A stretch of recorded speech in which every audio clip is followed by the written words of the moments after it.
आज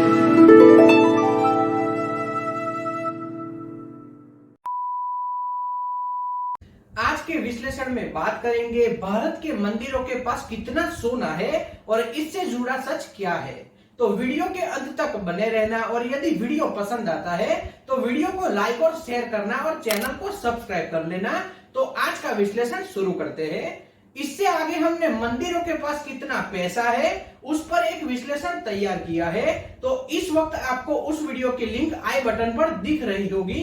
उस वीडियो को आप एक बार जरूर देख लेना, आपका नॉलेज जरूर बढ़ेगा।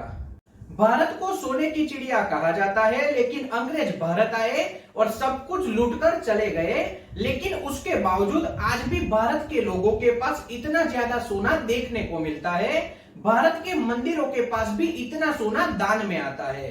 भारत सरकार के कुल स्वर्ण भंडार का छठा हिस्सा भारत के मंदिरों के पास मौजूद है। यानी भारत के मंदिरों में लोग सोने का बहुत ज्यादा चढ़ावा चढ़ाते हैं। हमारे देश में ऐसी मान्यता है कि जैसे लोगों को सोना पहनना पसंद है, उसी तरह से भगवान को भी सोना पहनना अच्छा लगता है और इसी वजह से लोग मंदिरों में इतना ज्यादा सोने का चढ़ावा चढ़ाते हैं। यानी भारत के मंदिरों में इतना सोना लोग दान के रूप में देते हैं।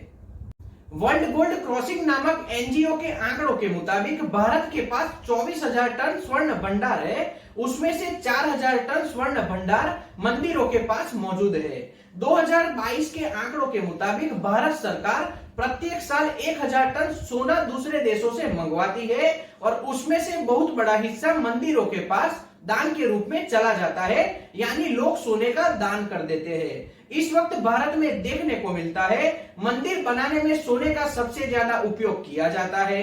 हमें दो तरीकों से इसे देखना चाहिए।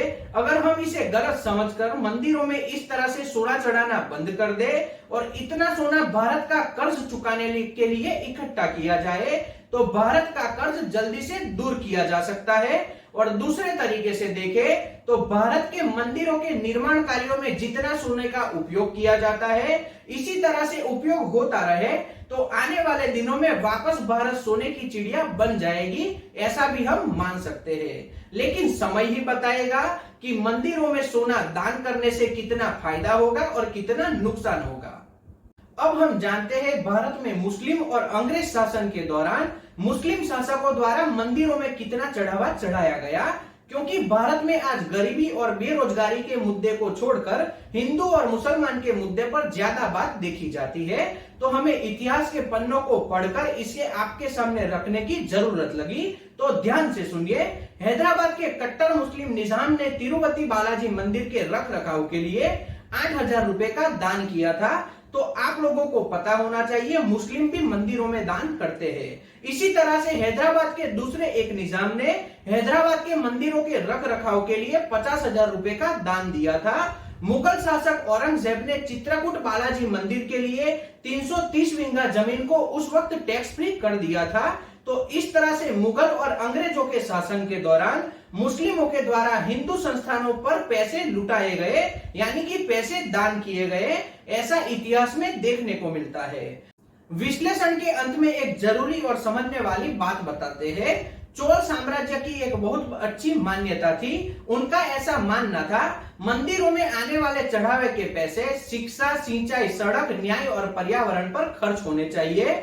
और इसी के बदौलत चोल साम्राज्य ने बहुत बड़े आयाम सिद्ध किए और दुनिया को भी बहुत कुछ सिखाया था। और मैं खुद भी चोल साम्राज्य की बातों पर विश्वास करता हूँ, क्योंकि शिक्षा कभी भी व्यापार नहीं हो सकता और इस वक्त भारत में शिक्षा को व्यापार बना दिया गया है।